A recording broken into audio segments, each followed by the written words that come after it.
আসিফ নজরুল এখন পরিচিত মুখ। আসিফ নজরুল হুমায়ুন আহমেদের ছোট মেয়ে শিলার স্বামী।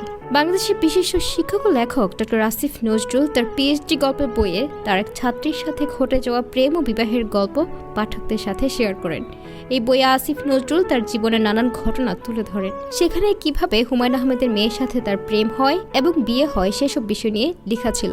যাই হোক, আজ আপনাদের কাছে তুলে ধরবো আসিফ নজরুলের প্রেম ও বিবাহের সত্য গল্প। তিনি তার এই বইটিতে লিখেছেন 1996 সালের সেপ্টেম্বরে আমার আপগ্রেডের সময় হলো। তার মানে পরের বছর সেপ্টেম্বর পর্যন্ত স্কলারশিপ পাবো, এটা নিশ্চিত। ডিসেম্বরে দেশে যাব তাদের জন্য। আগের বছর প্রথমবার দেশে গিয়ে ভয়াবহ প্রেমে পড়ে এসেছি আমার এক প্রাক্তন ছাত্রীর সাথে। তাকে খুব স্নেহ করতাম, সেও বহু বিষয়ে আমার উপর নির্ভরশীল ছিল। জুলাইয়ে দেশ থেকে লন্ডনে ফিরে দেখি তার কথা ভুলতে পারছি না একেবারে। তার সাথে ফোনে কথা হলো, একটার সময় বুঝলাম একই অবস্থা তারও। 1996 সালের মাঝামাঝি সেও পড়তে গেল আমেরিকায়, কমার্শিয়াল লতে মাস্টার্স। বহু কায়দা করে এয়ারপোর্টে দেখা করলাম তার সাথে, কেঁদে কেটে বিদায় নিলাম কিছুক্ষণ পর। এমনকি তাকে এটাও প্রস্তাব করলাম যে আমেরিকায় যাওয়ার আর প্রয়োজন নেই, এখানেই যেন সে থেকে যায় আজই বিয়ে করে। সেটা সম্ভব না, আমরা দুজনেই বুঝলাম। আমার একটা অংশ ছেড়ে নিয়ে এসে চলে গেল আটলান্টিক পাড়ি দিয়ে। ততদিন আমেরিকার সস্তায় কথা বলার উপায় হয়েছে। আমার পাগলামি চরমে উঠল। সিদ্ধান্ত হলো ডিসেম্বরে আমার সাথে সেও দেশে যাবে। একই ফ্লাইটে ঢাকায় নেমে সে রাতে দুজনে বিয়ে করে নেব। আমার কথা তার বাবা মাকে বলেছিল, কিন্তু বিয়েতে রাজি হয়নি তার পরিবার।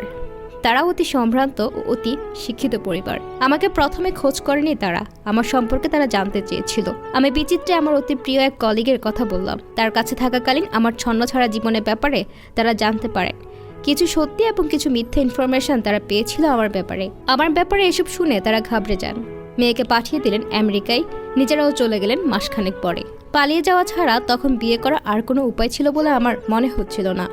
বিয়ে সম্পর্কে কিছু জানানো হয়নি আমার নিজের বাসায়ও, জানলো শুধু লন্ডন আর নিউ ইয়র্কে আমার কিছু ছাত্রছাত্রীবৃন্দ।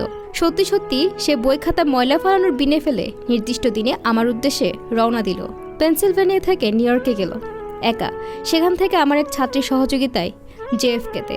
আমি অপেক্ষা নিয়ে লন্ডনে ফোনে পাশে বসে রয়েছি। সে জানালো নির্দিষ্ট ফ্লাইটে যাত্রা দিয়েছে। লন্ডন থেকে আমি তার সাথে যোগ দিলাম।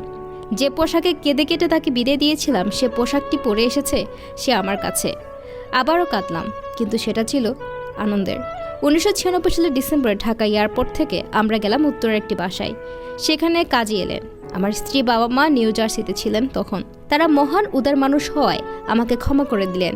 ঢাকায় এসে 1997 জানুয়ারিতে ঘটা করে বিয়ের অনুষ্ঠান করলেন মহাখালীর ব্র্যাক সেন্টারে। সেটা ছিল প্রথম কোনো বিয়ের অনুষ্ঠান। বিয়েতে তার বর্ণাঢ্য পরিবারের মানুষজন এলেন স্বয়ং ব্র্যাকের প্রধান ফজলে হাসান আবেদও। তাদের সার সম্পদ দেখে চমৎকৃত হলাম। কেমন জানি একটা বিব্রত বোধ করছিলাম।